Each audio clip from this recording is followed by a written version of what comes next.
നമ്മളെ കയ്യിലുള്ള ഒരു ഫോട്ടോ, അതെന്ത് ഫോട്ടോ ആയിക്കോട്ടെ, നമ്മളെ ഫോട്ടോ ആയിക്കോട്ടെ, അല്ലെങ്കിൽ മറ്റൊരാളെ ഫോട്ടോ ആയിക്കോട്ടെ, അല്ലെങ്കിൽ ഏതെങ്കിലും ഒരു വസ്തുവിന്റെ ഫോട്ടോ ആയിക്കോട്ടെ, ഒരു വണ്ടീന്റെ ഫോട്ടോ ആയിക്കോട്ടെ, എന്തെങ്കിലും ആയിക്കോട്ടെ, ഈ ഫോട്ടോയിലുള്ള ഒരു ഒബ്ജക്റ്റ് മാത്രം നമുക്ക് എടുക്കണം. അതിലുള്ള ബാക്കി കാര്യങ്ങളൊക്കെ ഒഴിവാക്കി, ബാക്ക്ഗ്രൗണ്ട് കംപ്ലീറ്റ് ഒഴിവാക്കിയിട്ട് ആ ഫോട്ടോ മാത്രം ഒരു PNG ഫോർമാറ്റിൽ നമുക്ക് എടുക്കണം.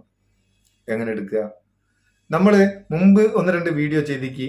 ഒന്ന്, ഗൂഗിളിൽ പോയിട്ട് remove.bg എന്ന് പറയുന്ന വെബ്സൈറ്റിൽ കൂടെ നമുക്ക് ഒരു ഫോട്ടോന്റെ ബാക്ക്ഗ്രൗണ്ട് മാറ്റി റീപ്ലേസ് ചെയ്യാം. പക്ഷെ അതിൽ ഒരു പേഴ്സണ് അല്ലെങ്കിൽ ആൾക്കാരെ ഫോട്ടോ മാത്രമാണ് അത് ഡിറ്റക്ട് ചെയ്ത് കറക്റ്റ് ആയിട്ട് നമുക്ക് ഫോട്ടോ ബാക്ക്ഗ്രൗണ്ട് റിമൂവ് ചെയ്ത് തരും.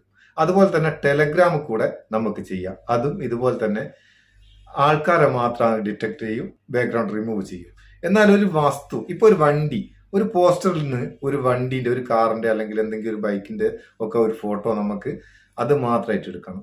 അല്ലെങ്കിൽ എന്തെങ്കിലും ഒരു വസ്തുവിന്റെ ഫോട്ടോ നമുക്ക് ബാക്ക്ഗ്രൗണ്ട് ഒഴിവാക്കി എടുക്കണം. ഇതിനൊക്കെ പറ്റുന്ന രീതിയിലുള്ള നല്ല അടിപൊളി ഒരു വെബ്സൈറ്റാണ് നമ്മൾ ഇന്ന് പരിചയപ്പെടുന്നത്.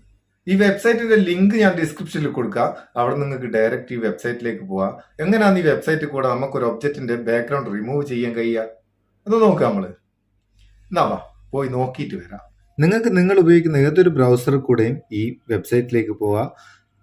ഡിസ്ക്രിപ്ഷനിലുള്ള ലിങ്ക് കൂടെ ഡയറക്റ്റ് നിങ്ങൾക്ക് പോവാം. എങ്ങനെയാണ് ഇതിൽ കൂടെ നമുക്കൊരു ബാക്ക്ഗ്രൗണ്ട് റിമൂവ് ചെയ്യാനാകുക, അത് റീപ്ലേസ് ചെയ്യാനാകുക എന്ന് ജസ്റ്റ് ഒന്ന് കാണിച്ചു തരാം. ഓപ്പൺ ചെയ്താൽ ഇങ്ങനെ ഒരു പേജാ വരിക. ഇവിടെ അപ്ലോഡ് ഇമേജ് എന്നുള്ള ഒരു ബട്ടൺ ഉണ്ടാവും. അത് ക്ലിക്ക് ചെയ്തിട്ട് നമുക്ക് ആവശ്യമുള്ള ഏതൊരു ഇമേജും ഇതിൽ ആഡ് ചെയ്ത് കൊടുക്കാം. ജസ്റ്റ് ഒന്ന് കാണിച്ചു തരാന് ഒരു ഇമേജ് ഞാൻ ആഡ് ചെയ്യാന്ന്. ആഡ് ചെയ്യുന്ന ഒരു പേഴ്സന്റെ ഒന്നല്ല, ഒരു വസ്തുവിന്റെ ഏതെങ്കിലും ഒരു പോസ്റ്റർ എങ്ങാനോ ഒന്ന് ഞാൻ ആഡ് ചെയ്ത് നോക്കട്ടെ. ജസ്റ്റ് ഒന്ന് കാണിച്ചു തരാൻ വേണ്ടിയിട്ട് ഇവിടെ കാറിന്റെ ഒരു പോസ്റ്റർ ഉണ്ട്. ഇതൊന്ന് ആഡ് ചെയ്ത് കൊടുക്കുക. ആ കാർ എങ്ങനെയാ വരിക നോക്കുക. നമ്മൾ ഫോട്ടോ ആഡ് ചെയ്ത് സെക്കൻഡ് കൊണ്ട് തന്നെ ആ പോസ്റ്ററിന് ആ കാർ മാത്രം നമുക്ക് എടുത്തു തന്ന് വളരെ ക്ലിയർ ആയിട്ട് കറക്റ്റായിട്ട് നമുക്കത് എടുത്തു തന്നിക്ക്. ഇതുപോലെ നമുക്ക് ഏതൊരു പോസ്റ്ററിലുള്ള ഏതൊരു ഒബ്ജക്റ്റും നമുക്ക് സെലക്ട് ചെയ്തെടുക്കാം. ഇനി നമുക്ക് ഇതൊന്ന് എഡിറ്റ് ചെയ്ത് റീപ്ലേസ് ചെയ്യണമെങ്കിൽ, ബാക്ക്ഗ്രൗണ്ട് ഒന്ന് മാറ്റണമെങ്കിൽ ഇവിടെ എഡിറ്റ് ഓപ്ഷൻ ഉണ്ട്. ക്ലിക്ക് ചെയ്ത് കൊടുക്കുക. എഡിറ്റ് പ്രിവ്യൂ കൊടുക്കുക. എഡിറ്റ് HD കൊടുക്കുന്നേരം നമ്മൾ സൈൻ അപ്പ് ചെയ്യേണ്ടി വരും. അത് വേണ്ട, എഡിറ്റ് പ്രിവ്യൂ കൊടുക്കുക. എഡിറ്റ് പ്രിവ്യൂ കൊടുത്തു കഴിഞ്ഞാൽ ഫ്രീ ആയിട്ട് നമുക്ക് ഉപയോഗിക്കാം. താഴെ ഭാഗത്ത് ഇഷ്ടം പോലെ ബാക്ക്ഗ്രൗണ്ടുകളുണ്ട്.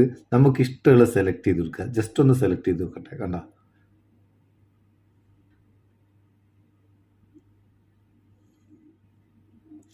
അടിപൊളി. അത് കൂടാണ്ട് നമ്മളെ ഗ്യാലറിയിലുള്ള ഏതെങ്കിലും ഫോട്ടോ ആണ് വേണ്ടതെന്നുണ്ടെങ്കിൽ അതും നമുക്ക് ആഡ് ചെയ്യാം. പിന്നെ ഏതെങ്കിലും കളർ ബാക്ക്ഗ്രൗണ്ട് വേണ്ടതുകൊണ്ട് അതും ആഡ് ചെയ്യുക. ഇഷ്ടമുള്ള ഇമേജിലേക്ക്, ഇഷ്ടമുള്ള ബാക്ക്ഗ്രൗണ്ടിലേക്ക് നമുക്ക് ആഡ് ചെയ്ത് കൊടുക്കാം. ഇപ്പൊ നോക്കിയാണെങ്കിൽ വളരെ കറക്റ്റായിട്ട് ഇമേജ് വന്നത്.